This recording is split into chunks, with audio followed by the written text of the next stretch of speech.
What's going on? My day-to-day people. Got my people with me, huh? Got my people with me. Once again, another day to serve the Lord, another day to bless the Lord. How do we bless the Lord? We speak of what he's done for us.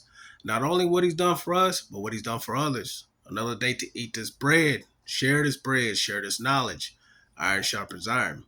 So we see what's going on in the world, man. We see it on a day-to-day basis. We're hearing rumors of wars. We're hearing some type of segregation thing. We are hearing a lot of stuff, right? And it's okay. It's okay to hear things that may come off as propaganda and things of that sort. But we got to keep strengthening ourselves with this word, man, because this word is more powerful than anything that we hear outside of it. This word is more powerful than anything that we hear outside of it. Our Father is more powerful than anything that we hear in the outside world, right? Any burdens you have, any worries that you have, any doubts that you have, any self doubts that you have, give it to the Lord. Give it to the Lord and gain that assurance, gain that confidence. Now, we're going to be speaking on stunting your growth. What stunts your growth, right? Whether it's planting a plant, right? Whether it's your body, whether it's your spiritual growth, there are things that stunt your growth with the plant. You have a beautiful, vibrant plant. You don't feed it, you don't water it. It stops its growth. It stops the process. It stops it from growing, right? With your body, the same concept. You don't do the things that you're going to do that you have to do, where there's nutrients and things that we need. It's going to stop the growth. It's going to stop the growth of things, and then it's going to start attacking other things, right? Our mind. Our mind is the biggest thing of it all because it's what is in our mind, what we fill our mind with, right? It's what we fill our mind with. You can have a very mature mind and give it 2 days and fill it with nothing but negativity and watch what happens. I wouldn't advise anybody to do that, but that's how fast it takes to stop any type of growth, right? Especially the spiritual growth. What starts is the enemy, is Satan. Satan's going to attack this mind, right? I am a witness. I am a victim of it, of having Satan infiltrate my mind, and I listened to it. I was going through and sinning and grinning and doing all types of stuff and was told, oh, you're never going to be forgiven, right? So I'm sitting there like, well, I'm going to keep doing the same thing if I'm never going to be forgiven. But what that was Satan having his arm around me like, yeah, you playing ball with me.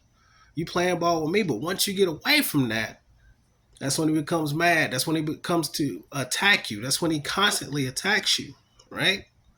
And I always say, if you are not being attacked by the devil, you should really look in the mirror and question. Look in the mirror and question what's going on. You might be playing ball with him unwillingly, unknowingly. All praises. So stunt your growth. We're going to start in a few passages. We're going to start in Isaiah. That's chapter Isaiah 14. Isaiah 14, and we're going to start in verse 12. 12. How art thou fallen from heaven, O Lucifer, son of the morning? How art thou cut down to the ground, which did weak the nations? Which did weaken the nations. 13. For thou hast said in thine heart, I will ascend into heaven. I will exalt my throne above the stars of God. I will set also upon the mount of the congregation in the sides of the north. 14. I will ascend above the heights of the clouds. I will be like the Most High. Now, with this knowledge, it's a very fine balance. It's a very fine guideline to go by because you're getting this knowledge. You're getting this wisdom. You're getting this instructions. You're getting this guidance. You're getting everything that does not come from the earth. However, what happens is if we tend to go left, meaning if we go to become arrogant, right?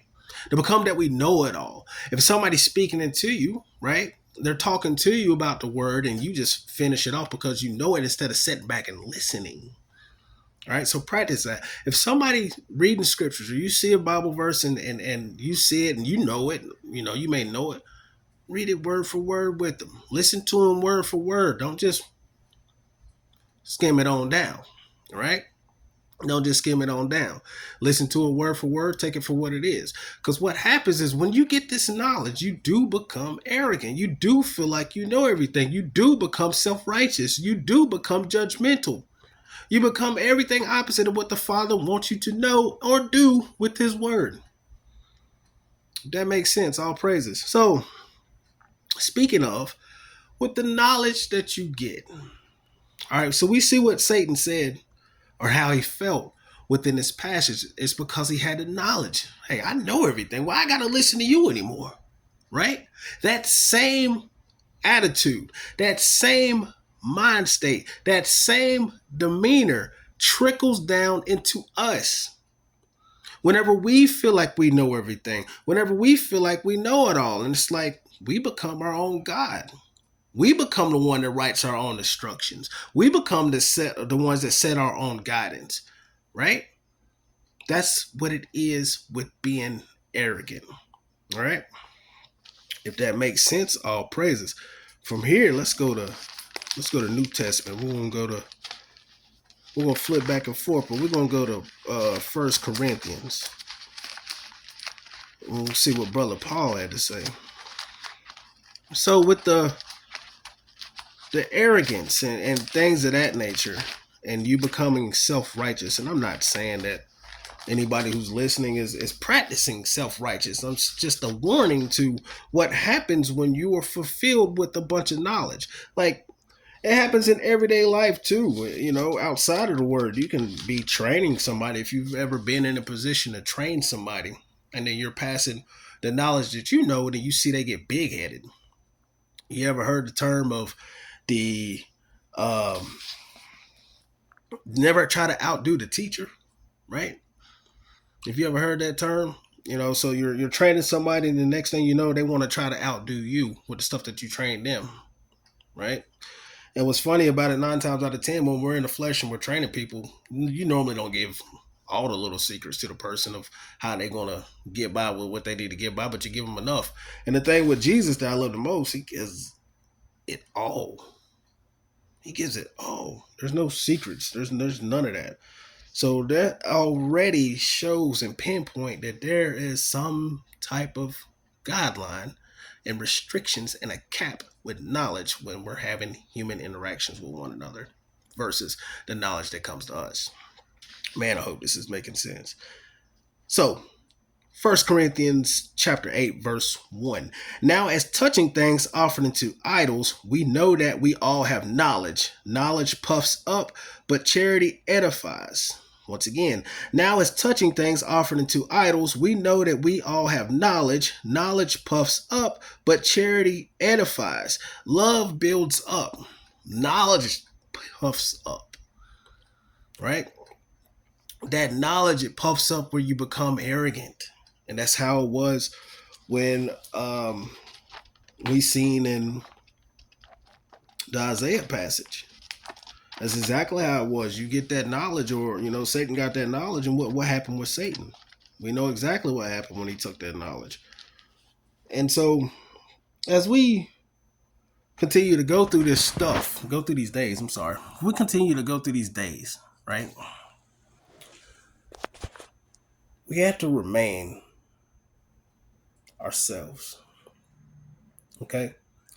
The only best version that you can be of yourself is yourself, right? No faking the funk, no pretending to be this type of way when you're really not that type of way.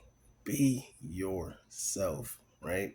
Be yourself and let the Lord guide you. I promise you, man, He will not guide you nor steer you wrong. So let's remember that knowledge does puff up a lot of things.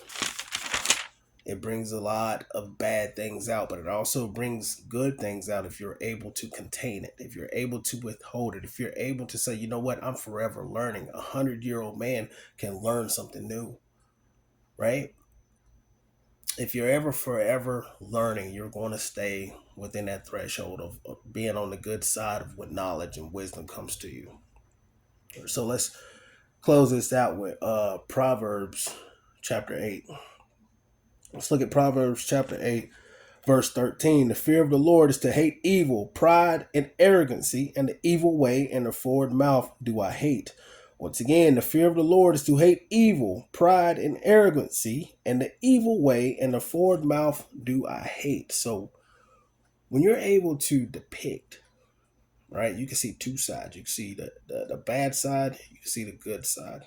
When you're able to do that, that's a lane that you can stay in, because if you find yourself going against the grain, you can correct yourself. Hey man, you know what? I'm going against this the wrong way. I'm thinking about this the wrong way. I have bitterness in my heart about this the wrong way. You're able to depict that. Once again, the fear of the Lord is to hate evil, pride and arrogancy, and the evil way and the forward mouth do I hate. Once again, do not stunt your growth, right? Don't stunt your growth. Continue to water. Continue to eat this bread. Continue to soak this bread. Continue to share this knowledge, right? You come across something you read before, you seen before, slow it down. Read it again. Much love. Peace.